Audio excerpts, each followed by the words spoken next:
Welcome to this week's Slow Love Unravelled. This week we are going to talk about Isobel's just done the London Marathon on Sunday, so we thought we would do a little London Marathon breakdown for all of the listeners, especially as so many people supported her and you had so many donations from our customers, didn't you? And messages. I was kind of catching up on all the messages last night, and I just had so many Slow Love customers and followers. It was the nicest thing. Loads of people messaged saying that they were crying watching you pass the finish. It was so sweet. It was so sweet. I did feel very loved, which was, it was really nice. Aww. Isobel never ran and never did any running before she knew that she was going to be doing the London Marathon. So you started off literally training for the London Marathon as your first thing into running. Yeah. So I basically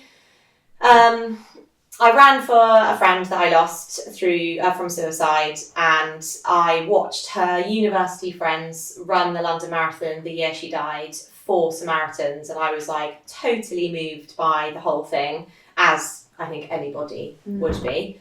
And I was like there and then was like, as soon as the ballot opened for 2025, I signed up. I paid. You can enter the ballot, and then you can do you can pay as well, which doubles your chances of getting in. Oh, okay. So I did that and didn't get in. And actually, I can't remember if I found out I didn't get in via the ballots. I don't know if I waited for that, or I think I maybe signed up. Abby and I signed up together at the same time, didn't we? You signed up with Cancer Research, and I signed up with Samaritans.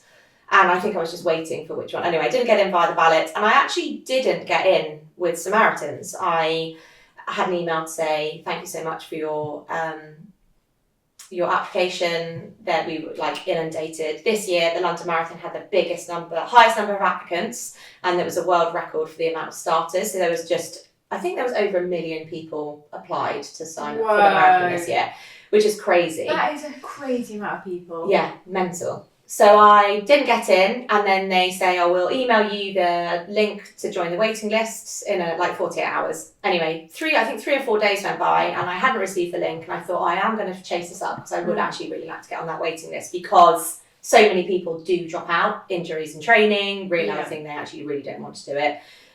Or even actually taking on the fundraising is like a job in itself. So I was going to email them that afternoon to say I haven't received it, and that day I got a call from Samaritans to say somebody had dropped out and I was kind of next on their waiting list, so I got a place, which is, again, I think it's quite unheard of to get into the marathon the first time you apply, whether it's through a charity or the ballot. So I was really lucky. I'm so chuffed. Kind of started running then. So that was back in August. I had actually been doing a little bit of running before then, but I'd got really bad shin splints. Yeah. So I think I was running for maybe 6 weeks, and then I didn't run then for 3.5 months, and then kind of really started taking it seriously last August. Oh, and it's obviously such a time-consuming amount of training. Yeah. So Isobel's got small kids as well, and you work pretty much full time. Yeah. I mean, you don't work on a Monday, but you're still doing stuff. So it's a lot to take on, isn't it?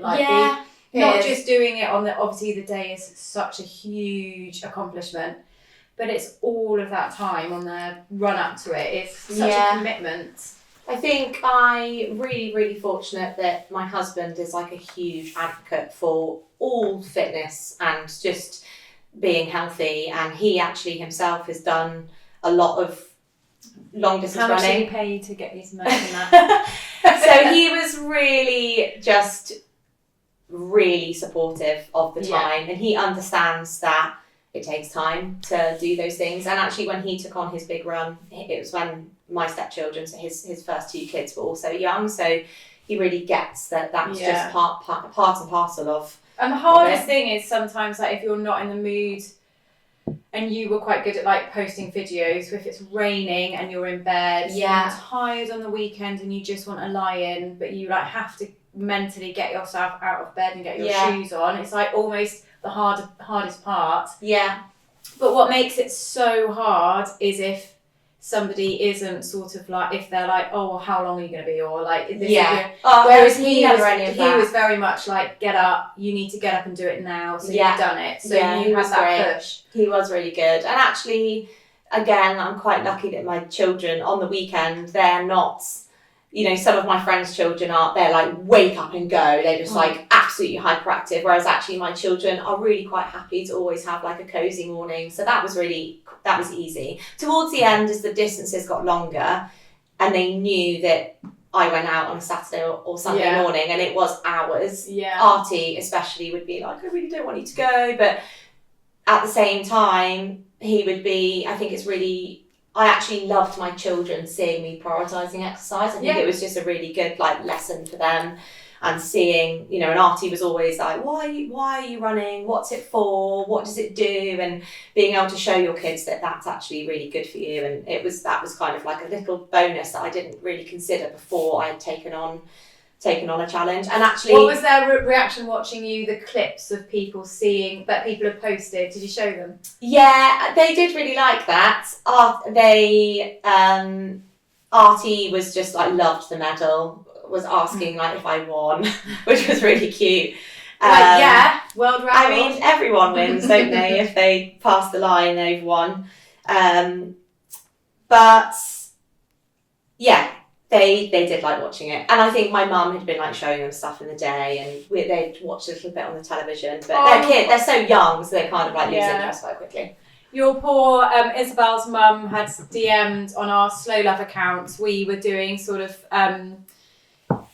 a kind of follow through of the day, and we'll talk more about the day. But your mum messaged to say that she had just been crying the whole day because she had been back in the Cotswolds watching Isobel's kids, so that James could be there supporting you, and she just was sort of crying. She did blub all day. And you when I got home, and her eyes were just like red and swollen, and she was like, I haven't literally been crying all day. Which was really sweet. Actually, my parents are also amazing. All my family and friends were. I just had so much amazing support the whole way through. It was really great. And you had a lot of support from someone else. Yeah, Abby was amazing. I mentioned it on my Instagram. She really just gave up. So initially we were running on like Friday nights, weren't we? Which is such a key night of your week to like decompress and go out, and actually talk about the one morning where Abby's so good, if she commits to something she'll never flake out. Yeah, she is literally the opposite of a flake. If she says she's going to do something, she's going to do it. So there was one particular night where Holly and I were receiving videos of her drunk voice notes. She was so drunk. And I was like, oh gosh, she's not going to come tomorrow, which is fine. I was never, you know, if she couldn't make it, she couldn't make it. But there she was, pitched up on my driveway at like 8:30. I'll find my photo. I looked at her and I was like, Abby, I can't. And James, she walked in, she was like, I need the toilet. And James walked out and he was like, is Abby running with you today? And I was like, yeah. And he was like, look like she can run. I was like, I know. And she stinks. She did stink of booze, and we were running around and she just kept on letting out these like boozy burps all the way around. But fair play, 16 kilometres on a wild hangover. I can't think of anything worse. I couldn't think of anything worse. It was crazy. But yeah, Abby was amazing and like hit so many of my milestones of just every long run I did. She was there pretty much even on my really long runs where she was like, I'm not at that distance, she would come and do there was actually one time when I told her that I was halfway, but I was not halfway. She had like 3/4 of the run, and for some reason you didn't have your watch or something. And you were like, I was like, oh, it's only like 10k to go. And you were like, what the hell? I thought we only had like 5k to go. I was like, I know, you're actually running 17k with me today. But yeah, I definitely couldn't have done those. Like those initial long distances were so daunting, and having Abby there to help me was like absolutely, priceless. I couldn't have done it without you. So should we talk about the actual day, or do you want to talk about the like build up that week, or should we dive in? I actually really didn't feel nervous. I thought I was going to feel really nervous, but I think every long run I did, I felt really good. Yeah. And I think that like as I broached over sort of into the 30k mark, that's when I was really, really strict on making sure I had a really carby meal the night before, early night, up early, couple of coffees, made sure I went to the toilet. Did your business. Yeah, did a poo before I left. Had an electrolyte. I made sure my bag was packed the night before. There was just like, I could just get up and like just go through the motions. And that process was really successful for me, and I just rinsed and repeated that. And so the longest training run I did before the marathon was 34 kilometres. I got to the end of it, felt amazing, thought if I had to run another 8k now, I could. And that was like the perfect situation for me to feel like I could be in. So I was really confident that I had kind of done everything I needed to do to get myself there at kind of the time I wanted to do, which I really genuinely wasn't precious about. I've never done a marathon before, so I didn't know what to expect. Therefore, I never wanted to put the time pressure on myself. No.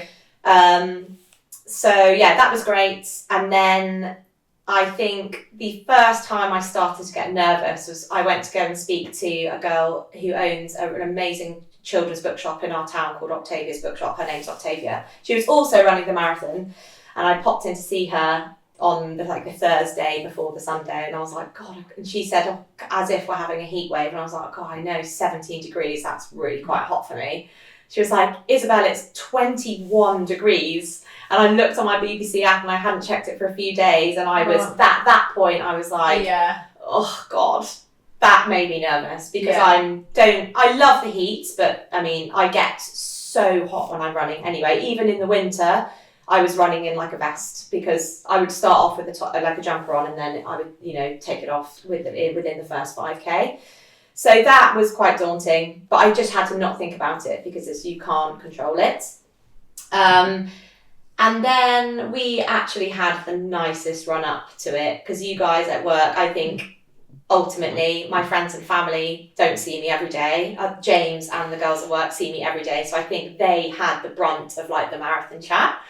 But were so supportive and got so excited. And actually, Holly and her husband Charlie and Abby and Ben, they booked a hotel and made like a whole weekend of it. So it was such an exciting like social as well as being like the pairing, which was so fun. So we had dinner the night before.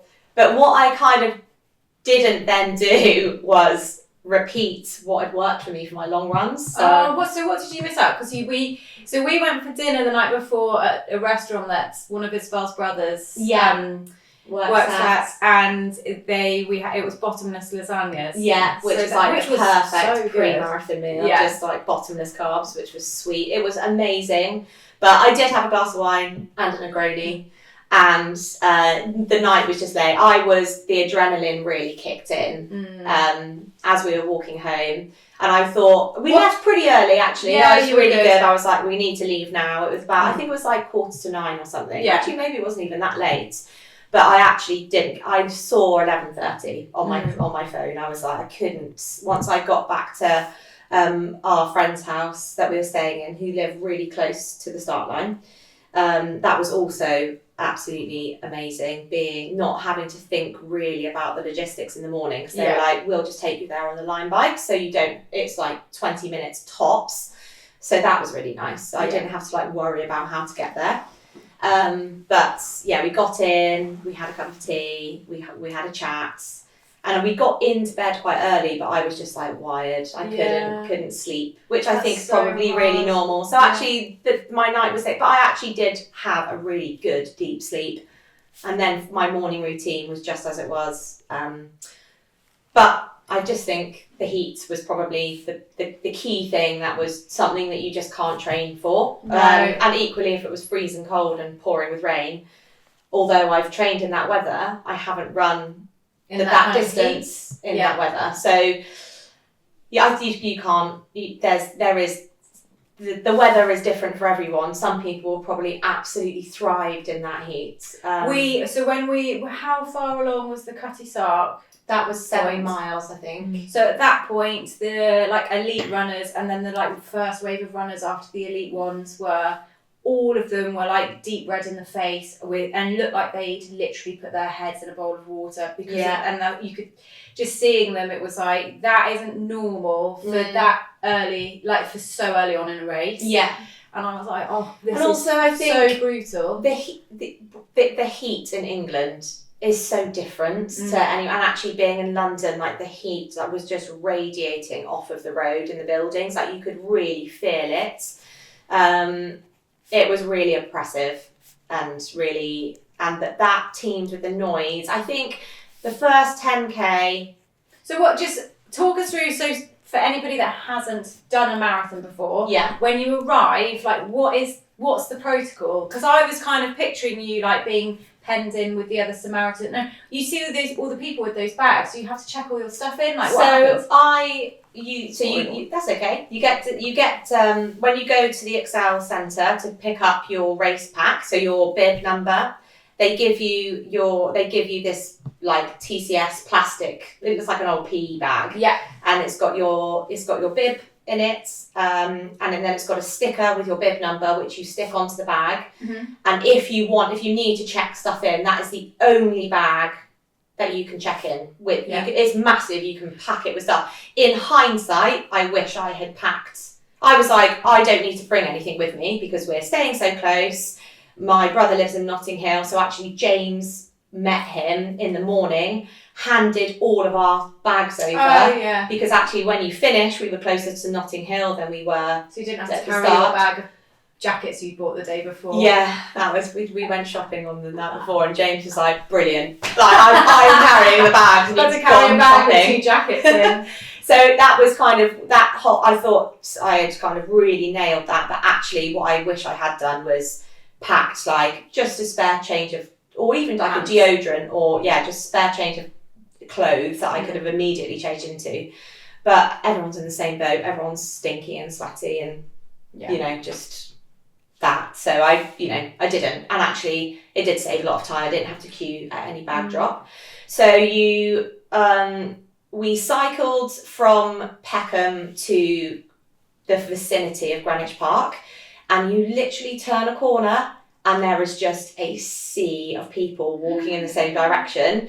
And at that point I was like, oh my God, this is really intense.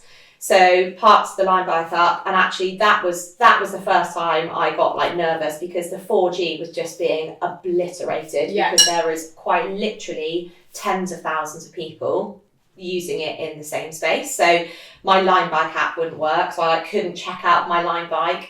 This girl was next to me, pulled up, hers worked straight away, so she was like tethered to my phone. So even in that moment, you could tell that everyone was just like a team. The feeling of support from strangers from that first second was just amazing. So I tethered to this girl's phone, signed out the line bike, and then James's friend actually and his wife walked me to as far as they could get me. Did James cry when he waved you off? No, he didn't cry when he waved me off. Do you think he cried once he turned around? No, I don't think he did. He actually left slightly earlier than I did to go and meet my brother to drop all the bags. We actually didn't really see me leave the house. I was still like getting ready, so it was quite like, I'm gonna go and meet Joe, you keep getting ready, good luck, I'll see you later. It was quite like, okay. I call James when he gets into those moments frantic James, so he was very blah blah blah, I need to do this, I need to do that. So that was quite he was very, I know what I'm doing. And actually, I think if James was walking me to Greenwich Park, I think I would have been more nervous. James's friends, Mark and Ingrid, who were so amazing, they just know that part of London, everywhere in London, like the back of their hands. There was no I don't know where we're going. They just took me straight there through all the wiggly back streets of to get to Greenwich Park. They knew all the cut-throughs, so it was super quiet until we literally got to the doors. Do you know what I kept thinking about during that whole day was, imagine if you had you brought Artie because you did think about God, it would have been awful. Where it was so busy, and I said to you a couple of times, I was like, if they'd decided to have brought Artie, Isobel would be so stressed right now seeing all these people. Yeah, that was like my number one. The London Marathon is actually not a day out for children. No, it's we really said that. not. And people were bringing their dogs, and the dogs were like barking at people. There was a child that was sick near us because of the heat. Somebody fainted, and we were like, and buggies getting onto the tubes at that point. I understand, like that. Obviously, if you're going to see your husband or wife, and you guys have got children, like I am very privileged that I'm in a position where I've got really hands-on parents that can look after my kids. And if it's a choice of going to support your loved one or not because you've got children, obviously that's fine. But it's a tough day if you're bringing kids. There's like nowhere to go to the loo. If there's queues for hours. Yeah. The sheer volume of people and like just keeping a grip and an eye on your kids. Yeah. It's the stress level. It would have made you feel so stressed worrying about it. Yeah. And Artie would have just hated it. It would have been too loud, too hot, too many hours of waiting. And I would have just been panicking the whole way around, which is ultimately, it was about 6 weeks ago, I just suddenly thought, I can't be worrying about that. That was the right decision. Yeah, and I'm so glad he didn't bring him. So yeah, you get into Greenwich Park. The signage is amazing. So when you get an email with confirming your bid number, tells you what wave you're in, and there's all so it's colour coded and numbered. So I was in red wave 9. And then they tell you what time you need to be at the park and then what time you actually leave from the start line. But then that was it. So I didn't actually know what to expect when I got to the park. So you get to some barriers, and once you get to the barriers, then nobody who isn't running the marathon, you have to have a bib number to get through those. So marketing would kind of saw me off there. They check your number, they let you through, and then you just go to the colour. And when you're in the colour, you then find your station where you're. Yeah. And at that point, I was just like, oh my God, the volume of people, and knowing that they were all runners, it's just incredibly overwhelming. I am thankfully not an anxious person. And I feel like if you were an anxious person, that would have been overkill. I mean, I felt like my heart was pounding. The queues for the toilets were obscene. Like they had so many people just weeing it, like actually there are signs everywhere being like, please don't just pee everywhere because it's not very nice, especially if it's hot.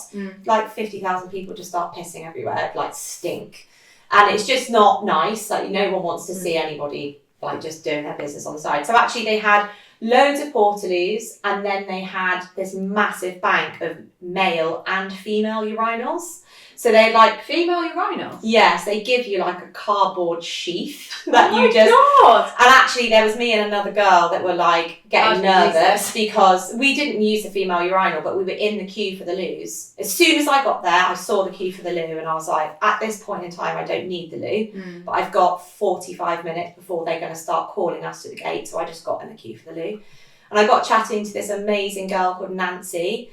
She looked like an athlete. She was like 5'10", super muscly, and I was like, oh, she's like going for gold basically. She looks so fit.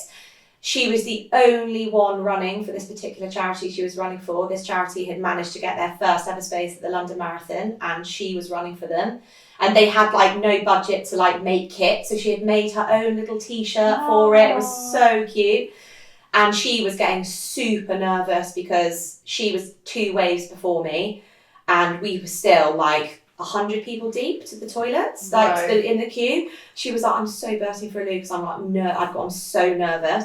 And everyone could hear her getting nervous, and they were like, go to the front, go to the front, go. And that's where it was so amazing. Aww. And then it was like being in a festival. So they had this person on like the tannoy being like, wave 9, you need to start making your way. And then everyone starts going, and then you get chatting to people who are in your wave, and they just kind of bring you all through. And the guy was like calling out people's name at that point. Good luck, everybody. This person's running for this charity. This person's in fancy dress. Good luck you. Good luck, blah, blah, blah. And then they just start slowly bringing you through. The fancy dress thing, right? Just wild. or especially in that heat, is there not a part of you that would be like, this is actually going to give me heat stroke, I'm not going to wear it? I think it's all, there are so many different challenges with the marathon, I think.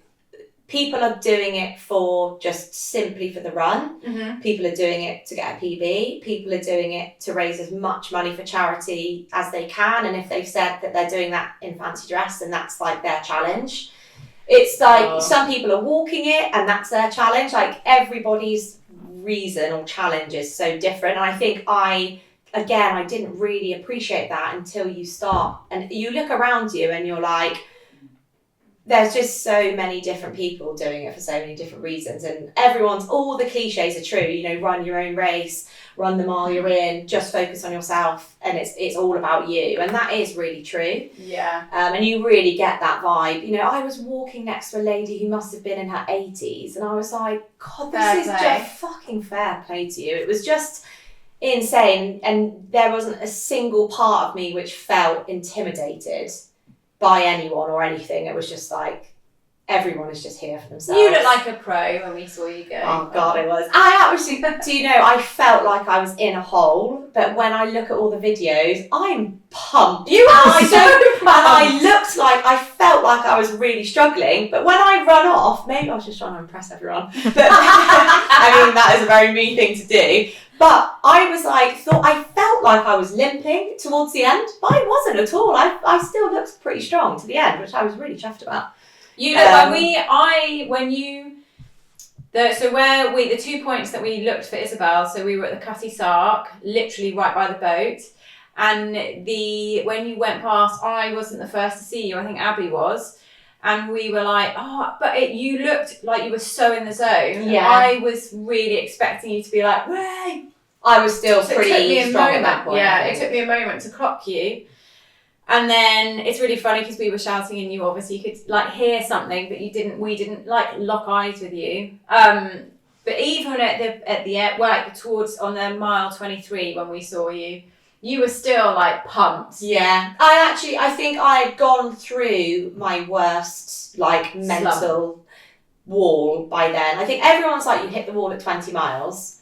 And I actually didn't. I think I probably hit the wall around, I think it was like kilometre 14 or 15. All of a sudden, I was like, I'm actually not enjoying this. I was really hot.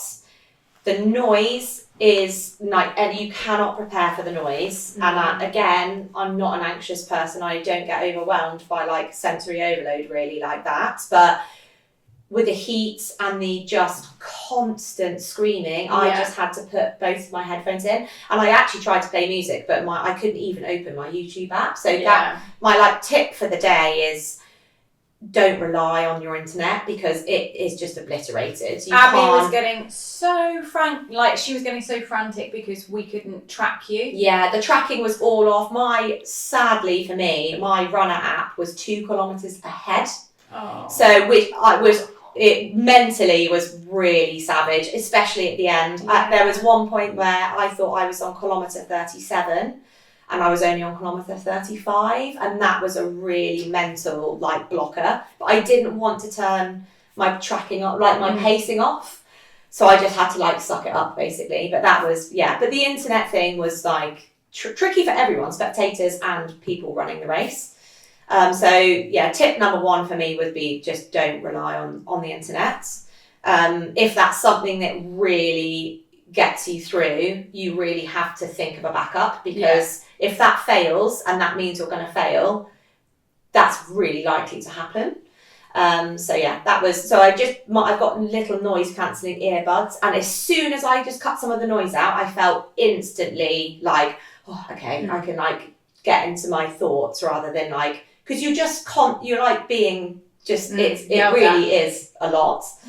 But like seeing everyone being excited and just deadening the noise. So you can get those like, the people wear them like raves and stuff or festivals where you can kind of hear stuff, but it just deadens the noise. So that was nice. But I think that was really like my wall, and it happened a lot earlier than I had anticipated, especially that I felt really good in my training. But I just think that for me, it was definitely the heat was like the number one for everyone probably. And you had so many people going to see you. So was James was texting you to say, like, Joe's at this point coming up. So that didn't happen until later on. So I was really lucky to have loads of people support me on the day. I think if I didn't have that, I actually genuinely think I don't think I would have quit, but I would have just walked way earlier. I would have just, as soon as I'd hit that really mental wall, had I not known that I had support, I think I probably would have just walked from that point. And that would have been, a lot of walking. I would have probably done like over 6 or 7, between 6 and 7 hours. So I would have walked really early. So if you can get people to come and support you, do. And if you've got a lot of people, all of you guys were so spread out, and that was like absolutely key for me. So I think I messaged James. I think I had like 5 miles to go, and I messaged James and the message just said, I'm really struggling now, because it's like all I could like muster. Yeah. And actually I would go through like waves of, you'd go through slightly quieter areas. So obviously there's like the really key areas like Tower Bridge, Cutty Sark, Tower Bridge, the embankment, those, and Waterloo Bridge and stuff like that. Those are the places which are like packed. But you go through like really wiggly, windy areas, which is just like how people's houses. And I would quite often like get into 4G then, and my phone would be like, at one point I had 140 WhatsApps. Oh my God. It was insane, because I was on all of my family groups, and like you guys and all my groups with my girlfriends, everyone was like communicating with each other on all these groups. And in hindsight, probably should have turned my notifications off, but I just messaged James, I think, I had 5 miles to go. And he then messaged me back saying, you've got a supporter every mile now. And I was like, oh my God, that was to me like music to my ears, because I had to run that last 5 miles seeing nobody. I also said to James, the one thing that kept me running before I'd seen you guys, because he was like, you're going to see Joe, then I think it was Slow Love Girls the next, then Joe, then me, and then I had a mile to go after seeing James and his brother. And then I had a surprise one, because actually all of my girlfriends had managed to get right to the end of the embankment, and I'd seen them on Tower Bridge, so that was like a real bonus. But the thing, I was like, Abby can't see me walking, because she'll be like, what are you doing? Yeah. Pussy! Yeah, she would have literally screamed for a pussy at me, and I was like, I genuinely was like, I feel like I would have let Abby down if she'd seen me walking, like given how much effort she had been put into seeing me. So knowing where you guys were like kept me running, because I was like, I don't want anybody to see me walking. Uh-huh. So I was like, Abby can't see me, especially Abby, because she would never let me live it down. She wouldn't. She would have been like, yeah, but you walked. And there's nothing wrong with walking, by the way. That's just my personal it kept me running, knowing Abby turned into RoboCop by that point. She was like, I've had enough of letting Charlie, bless him, try and lead us into all the crowds. She basically took the reins, and we just did what we were told. I was like, I'll go, Abby. And I think because when we were on the overground, we could see we were following almost like the running track.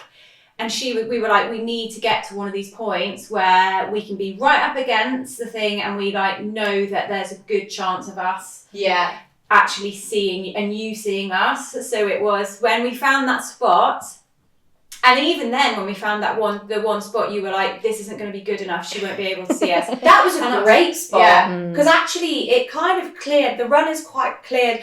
Where I saw you guys, there were definitely the fewest runners I had to navigate to get to you. Also, everyone else I had seen, I kind of saw them as I approached them. So quite a lot of the time I was almost kind of shoulder to shoulder with the people who were supporting me. These guys, I heard them so far back. And when I see the video of you and you're like, no, I can't see her, and you're screaming so loudly. And I think where there were slightly fewer runners, I heard you guys way before I saw you. Yeah. It was so nice. It was so nice. And you gave me that bag of mango, which was actually, that is also another great tip, is I trained with the cyst gels and they worked perfectly for me. So that's what I brought.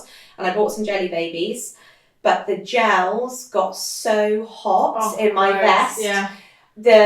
And I was very nearly sick, so I actually stopped. The thought of taking the gels on was like making me want to vomit.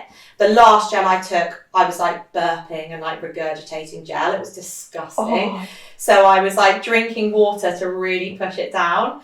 And so I stopped. In my mind, I was like, I don't have it in me to like focus on not stopping, focus on not overheating, and focusing on not being sick. So I stopped taking the gels way earlier than I should have done.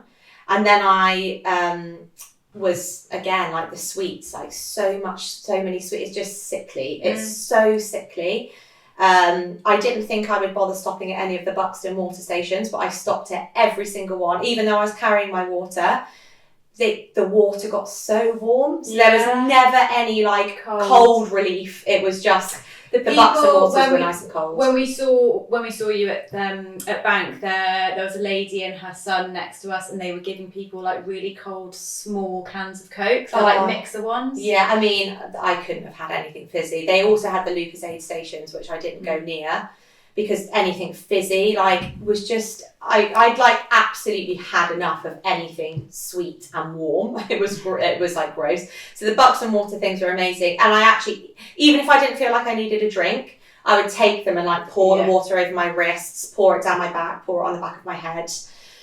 They also had the amazing showers, and the water was really cold.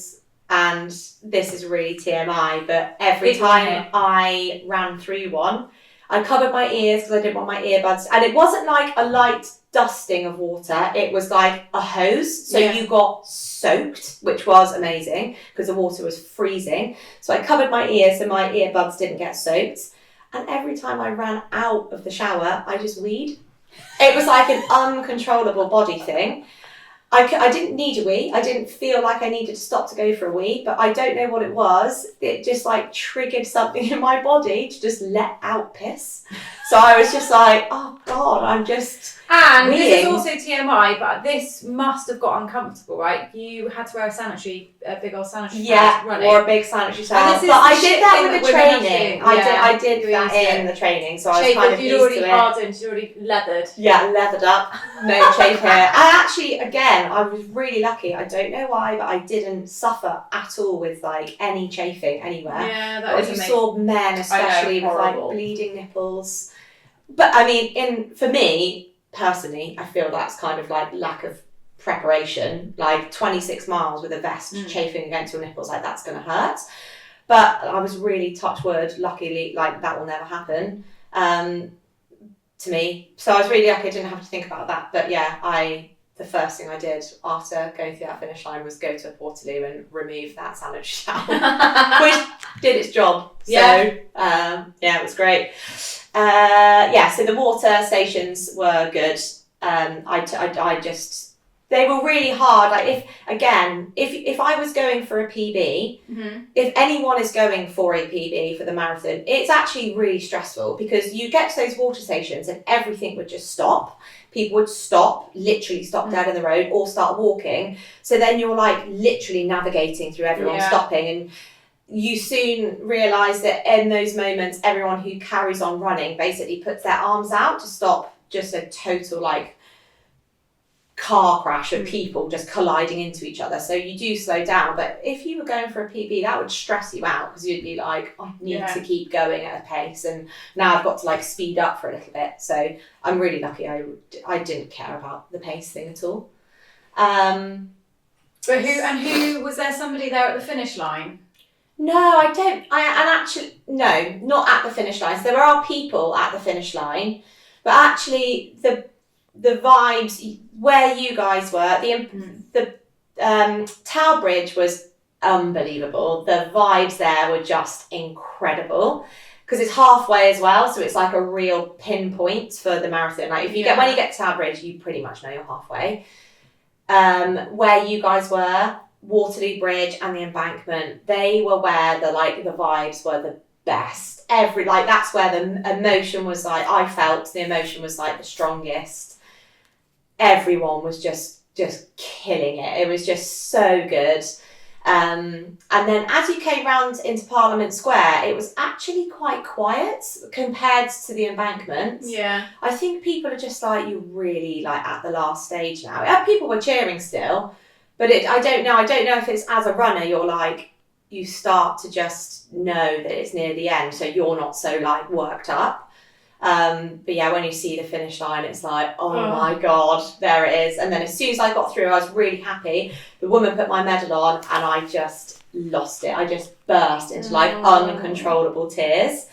And everyone at that point, they're like rubbing your back, they're hugging you, they're just like, well done. And so many people are crying for loads of different, it was like a mixture of sheer relief that it was over, and then just like, I can't believe I've done that, and I've raised so much money for charity. I've raised just shy of doubled. I know, it's amazing. Unbelievable. And actually, my friend Hannah Lockyer, a girl I grew up with, I actually saw her around. I actually saw Hannah when I started to get into like my hole, and that was so amazing. And she was absolutely amazing. Oh yeah, she was like, be prepared for your, like on the day of the marathon, the donations just literally come rolling through. And I was like, I've hit my target. I've got a few more on the run up. Like, I don't know how. Oh my gosh, she was totally right. Literally thousands of pounds came in on that last day. It was amazing. So I've raised just shy of £4,400, which is incredible. That is incredible. Yeah. I was so beggy on the run up, like properly. I didn't like push it too hard. Like I think you did the perfect I did amount. like a good amount. It's really hard, like asking people for money, isn't it? It's like it is a task in itself. And I definitely think there are probably some people that donated once I had done it, or they felt like I was on the day watching Millie's university girls run it. I felt like so inspired. It was like I donated loads on the day, so I was that person. So yeah, the donations were amazing, and they've come from like so many different avenues, which is so nice. Yeah, well, it's really inspiring. Yeah, just everyone when you're running and you realise actually, like I said earlier, like how many people are doing it for different reasons, and some of the charities that people are running for. I was following a guy, he had lost his son to bone cancer, and I was like, oh God, you're running behind this dad with a picture of his son on his back, and you think it's actually not the day that I think about him like getting that t-shirt printed with his son's face on it, and like stuff like that is just so. It is so emotionally overwhelming. It was an awesome day. And actually my brother made a really good point. It was undoubtedly incredibly hot. And there is something quite rewarding, like when you hear athletes being like, that was so tough. Yeah. That's weirdly rewarding, because it's like, I've actually run what people who have run 5, 6, 7, 8, 9, 10 marathons. My brother's friend ran it. He's done ultra marathons, and he was like, that run was harder than the 70-mile run I did. And that's quite nice, as in it's like, God, it feels almost like more of an achievement. Yeah. To have done it in that heat. But my brother made a really good point, which was what that kind of weather brings is like ultimate support. The supporters had a great day because the weather was nice, the beers were flowing, people were having picnics, they were so pumped to be out there, and like knowing that your friends are like stood under an umbrella in the pouring rain, that's like shit. Or people go, I'm just going to see them and leave, and actually the crowds probably wouldn't have been so, I'm sure there probably would have been still been loads, but the vibes were awesome because of the weather, so you can't have it all. Anyway. Well, we're very proud of you. Here's my medal. Show us your medal. It's massive. It's so bougie. How weighty it is a weighty boy. Oh, it really is. It is. It's so bougie. What are you gonna do with your medal? You're gonna keep it in your my kids are obsessed with it. Will they have it in their fancy dress? They'll probably have it in their fancy dress box. Elodie will be tottering around naked, just wearing a gold. Yeah, just wearing a gold medal. Yeah. I mean, I feel like it could do some damage, so I don't know. Maybe I'll. Use it like nunchucks. Yeah. Nunchucks, the ones that you like throw. Yeah, they probably, especially Elodie, should use it as a weapon. I'll probably keep it in a box. It's quite a nice thing to show my grandkids one day. And actually, it's a world record one because it's the record, the most people who have ever started the marathon. So you actually said to me last night that you are with, obviously, if you've had kids, the relief straight after giving birth to your child, if you're not, obviously if you're having a cesarean or whatever, it's a different experience, but the relief you feel after you literally push your child out is so immense, and in your head you just think, I can't do that again. And you said to me when you gave birth to your kids that you were like, I would still do that again. Straight afterwards. And you said that when you finished, you were like, I can't never again. Have you already got over that feeling? Bearing in mind she's entered the ballot for next year. So I did, as soon as the ballot got open for next year, I entered it straight away. This is before I ran the marathon. When I finished the marathon, I was like, I am never doing that again. Never again. One and done. And after I had both my children, I didn't feel like that. I was like, I'd do that again if I had to. After Artie, I was like, I'd literally give birth again right now. So I kind of knew deep down I wasn't done. As soon as I finished this, I was 100% done. Today, my mindset is, if I got a place in the ballots, I would do it. Because I feel like that is a real lottery. If you get, it's so... I ran next to a lady yesterday who's been she was running also for some marathons, not yesterday, Sunday. She was also running for some marathons. She's been trying to get into the London Marathon for 10 years. Whoa. So I was so fortunate to get in the first year with a charity. If I get in next year via the ballot, I would do it because it's like winning the lottery. But I wouldn't actively seek out to get another charity space, and even because raising the money, although it's obviously incredible, that is also on top of your training. That's another job in itself, and I think I've done that bit now for me. I've done the marathon for a charity. I wouldn't seek out a space again, but if I got a ballot space, you have to, don't you? You can't win that lottery and be like, oh, I'm not going to do it. I'll give it up. It would go to someone else, but I think if I gave it up, I would regret giving up the ballot space. So we'll see. We will see. I'll find out in July. Again, so many of the cliches that people tell you are true. If you're not an athlete, or if you're not, even if you are super fit, I was in a really good space with my fitness when I did it. There is a very definitive point where it becomes a mental game over a physical game. And that I teetered on the edge for 2 hours of being I could so easily stop now. Yeah. But you just, that mental game is really tough. Oh, well. But worth it. Well done. Thank you. Would you rather consume my 4 fallen off toenails, or stew my pants and shorts, post-marathon run, pants and shorts in some boiling water and drink it? I thought I was just going to be wringing out your pants. Mug of post-marathon pants tea, or eat my toenails. I think you have to choose one. I would eat your toenails. You could just swallow those whole, couldn't you? Yeah, I wouldn't chew on them. I just swallow them now. I feel them scratching down my throat. Oh, gross. I think I'd do the toenails as well. Yeah. Knowing how much I wet myself, I'll do the toenails. Anyway, on that vile note, thank you so much for all of your support.